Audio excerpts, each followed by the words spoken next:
All right, welcome back everyone to another deep dive. You know how this works. Stacks of research, Yeah, pile of interesting studies, and we do all the reading so you don't have to. that's right. Today we're taking a look at school management. Okay. Now, when you hear school management, you might think of budgets and schedules and discipline, like all the nitty-gritty stuff. But we're going a bit deeper today. Oh, okay, interesting. Yeah, we're really diving into how different leadership styles can impact the entire feel of a school.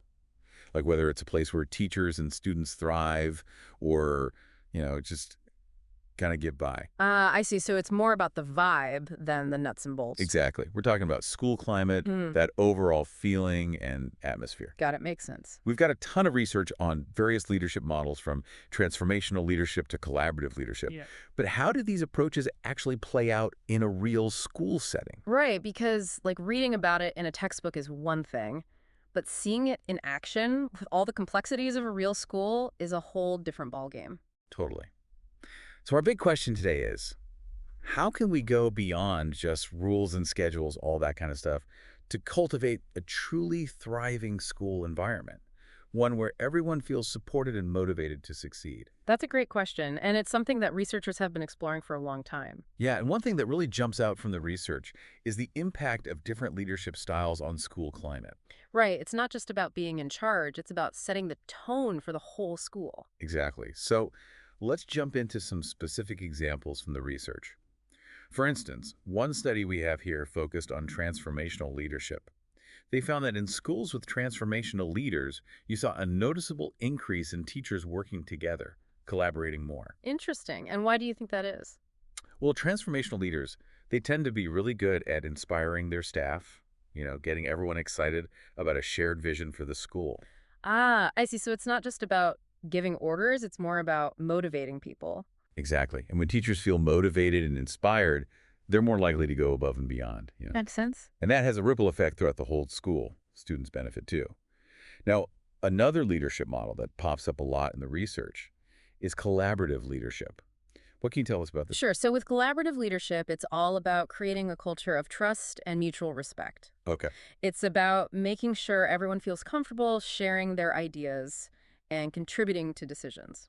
Got it. So it's not just about, everyone having equal say in everything. Right. It's not just about being nice or democratic. There's a real strategy behind it. Right, right. It's about creating an environment where everyone feels valued and heard, which ultimately leads to better decisions and a more positive school climate. I see. So it's about tapping into the collective wisdom of the whole school community.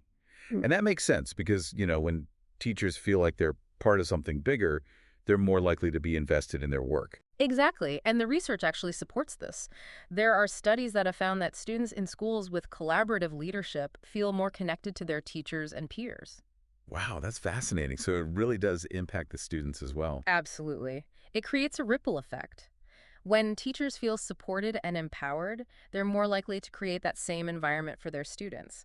A classroom where students feel safe to ask questions, take risks, and learn from their mistakes, that kind of thing.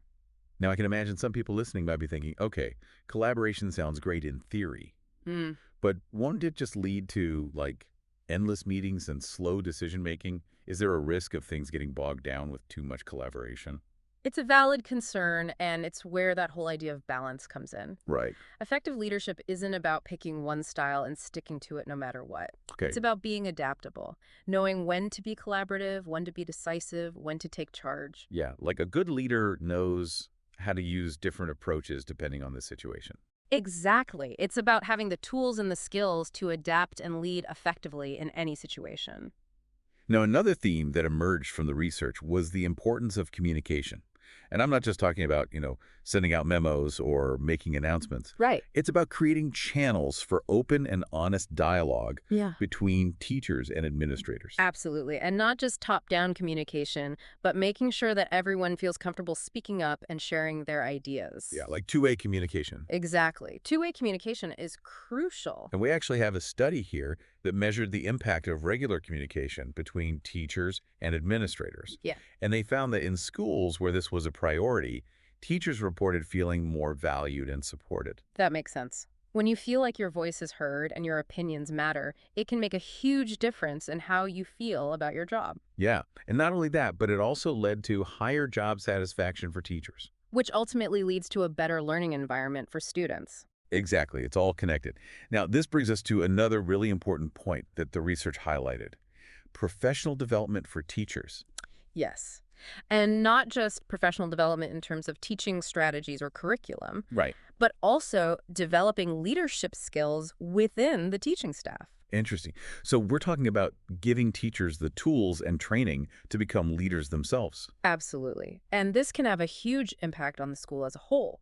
It empowers teachers to become leaders in their classrooms, in their departments, even at a school-wide level. So instead of leadership just coming from the top down, it's distributed throughout the school community. Exactly. Imagine a school where leadership isn't just one person's responsibility, but something that everyone feels empowered to contribute to. That's a powerful idea. It is, and it's something that we see more and more schools embracing.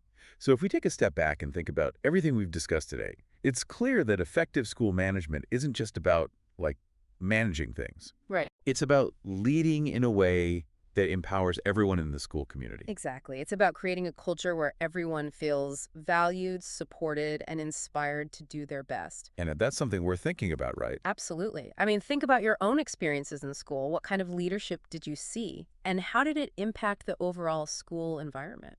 Yeah. What would your ideal school look and feel like? What kind of leadership would it take to create that? Lots to think about. Definitely.